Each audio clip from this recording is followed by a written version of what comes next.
Bon 14 est apparu en 1996 et l'un de ses premiers combats, ça a été un combat contre la maison de retraite qui voulait donc surélever et donc plonger dans l'ombre la cour du 59 rue Allais. Nous sommes battus contre ce projet. Bon 14, ça va pour les maisons de Faubourg, donc on a publié ce livre, le 14e quête d'un patrimoine menacé. Et donc on a fait un chapitre sur le quartier de la rue Allais en insistant donc sur la valeur de ces petites maisons, sur l'opération de 1830. Parce qu'il faut savoir que ce quartier se trouve sur l'ancienne possession de l'ordre de Saint-Jean de Latran. Saint-Jean de Latran qui a été donc dépossédé après à l'époque de la Révolution. Ça a été donc, c'est rentré dans les biens de l'État.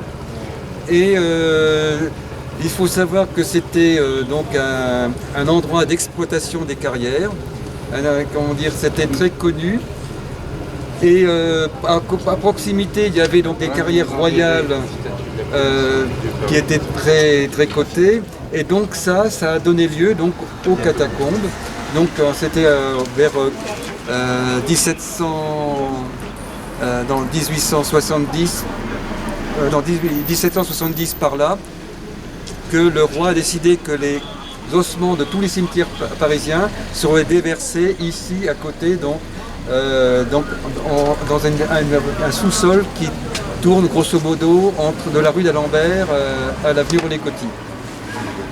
Et les frères Javal achètent ce qu'ils appelaient à l'époque le Clos des Catacombes, et donc ils font appel à Charpentier, un architecte urbaniste, qui aménage tout un quartier de façon extrêmement originale. Tout d'abord, ce quartier est dessiné en respectant strictement les directions nord-sud et est-ouest. Regardez bien cette droite, c'est le méridien de Paris qui passe par l'observatoire. Le roi Louis XIV, quand il s'agit de décider où passerait le méridien, avait souhaité le faire passer par le palais de Luxembourg, construit par sa grand-mère maternelle, Marie de Médicis. Et en fait, il s'est un peu trompé, ça passe un peu sur la gauche du palais du Luxembourg. Mais donc cet observatoire de Paris, c'était un pôle scientifique très important. À l'époque, on ne savait pas faire de carte. Pour faire une carte, il faut partir d'un méridien. Donc avec le méridien, on a fait des cartes très précises. Après, il y avait le mètre. Le mètre, c'est à la base de tout. Et bien, c'est en France qu'on a fait le mètre étalon. Et donc, c'était un pôle scientifique, et donc ça avait une aura de pôle scientifique. Bon, on pourrait aussi rajouter donc le côté un peu sacré, parce qu'il y a des catacombes. Bref, donc ce méridien, les frères Laval n'étaient pas exactement sur le méridien, mais ils étaient à côté. Alors, le charpentier, l'architecte, a pensé à une idée. Bon, je vais faire des places en éventail, donc en hémicycle, et au départ, il y en avait deux. Donc ça veut dire qu'il y avait ces deux places en hémicycle, et c'était dissymétrique, mais ça voulait dire qu'il y avait une symétrie. S'il y avait une symétrie, eh ben, ça devait aller jusqu'au méridien. Donc l'idée de symétrie, disons, si on respecte la symétrie, on va jusqu'au méridien. Je pense que c'est là l'esprit dans lequel a été conçu tout cet aménagement, avec rigueur dans les directions, mais avec un adoucissement, avec des places rondes, des placettes rondes comme la place Michel-Audiard, comme Oublière de l'arrondi de la rue du Commandeur. Donc c'était extrêmement original pour l'époque. Et puis aussi, il y avait dans la place en éventail, il y avait des idées. Donc il y a un historien, Lecoeur, qui considérait que c'était on est bon exemple sur l'Angleterre. Mais en France, nous avons quand même un architecte qui s'appelait Ledoux, l'architecte Ledoux, qui orchestrant a fait donc à disposition en arc de cercle avec comme point de convergence la maison du directeur et la chapelle. Et là, sauf que là, il devait y avoir comme point de convergence une fontaine. Donc c'était une opération qui donnait beaucoup de valeur à ces petites maisons de faubourg. Et donc ce que j'ai fait, moi, c'est j'ai obtenu une modification du plan d'occupation des sols du temps de Tibérie. Et donc c'est là, dans ce quartier, que j'ai obtenu le plus de volumétrie existante à conserver. Donc ça, ce sont des volumétries existantes à conserver. Ça aussi, là sur la place Michel-Audiard aussi, et là aussi. Alors, pourquoi on conserve des volumétries? C'est quand même avec l'idée qu'il y a quelque chose d'intéressant. Et il y a un principe dans le code de l'urbanisme et dans le plan local d'urbanisme, c'est l'intégration dans le paysage urbain. Alors l'avenue René-Coty, c'est autre chose, c'est à cause de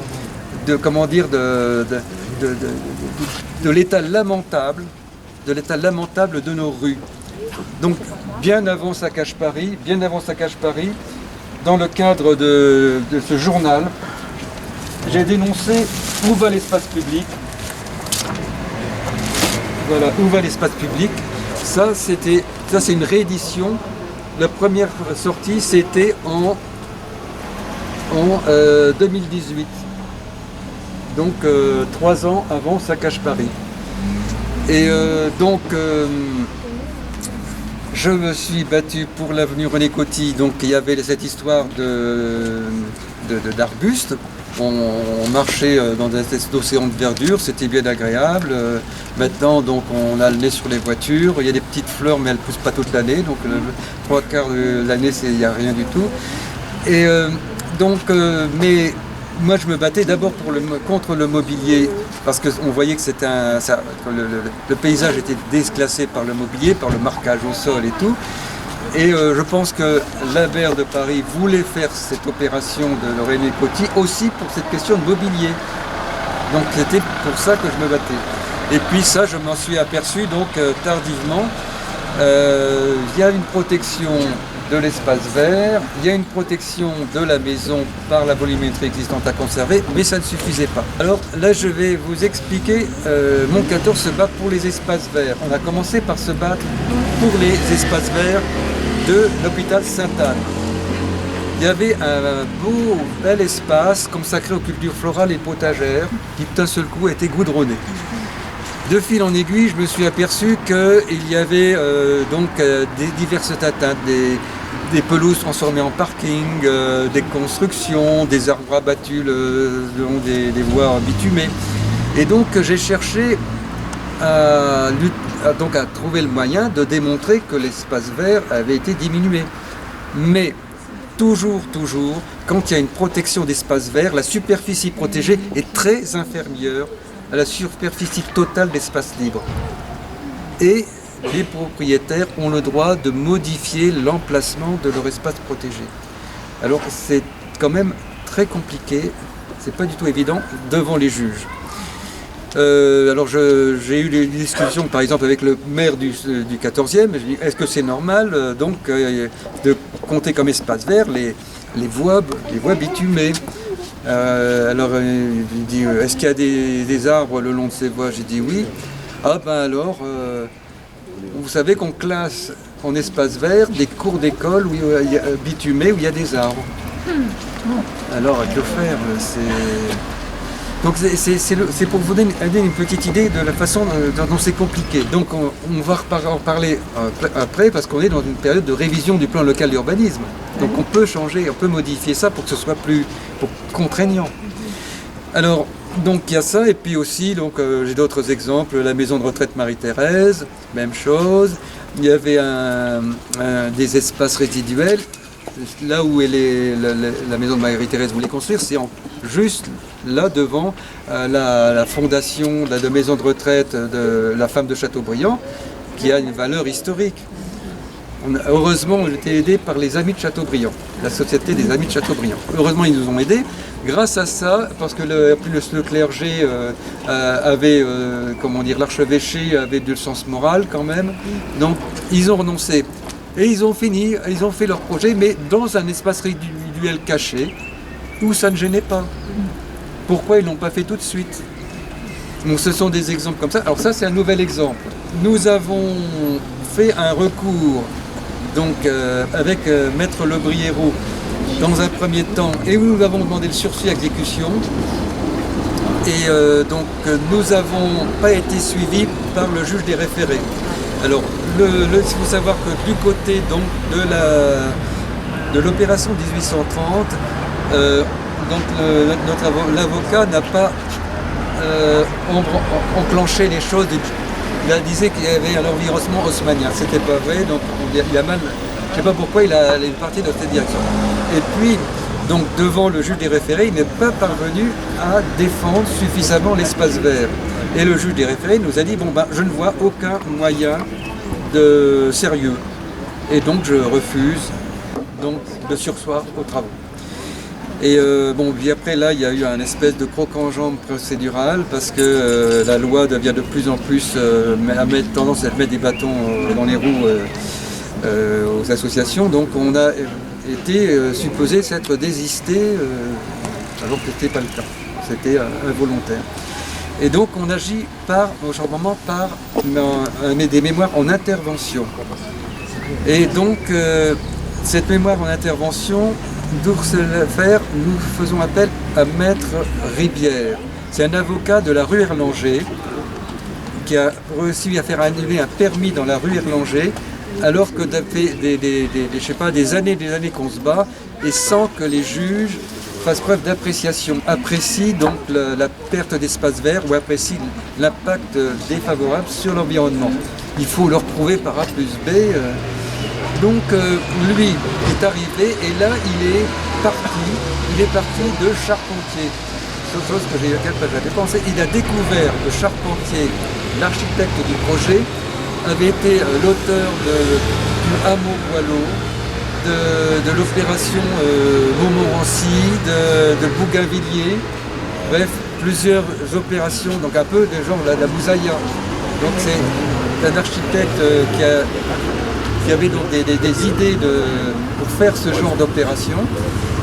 Et donc il avait fait aussi le jardin d'hiver, il avait aussi fait le jardin d'hiver des Champs-Élysées, il avait construit des théâtres.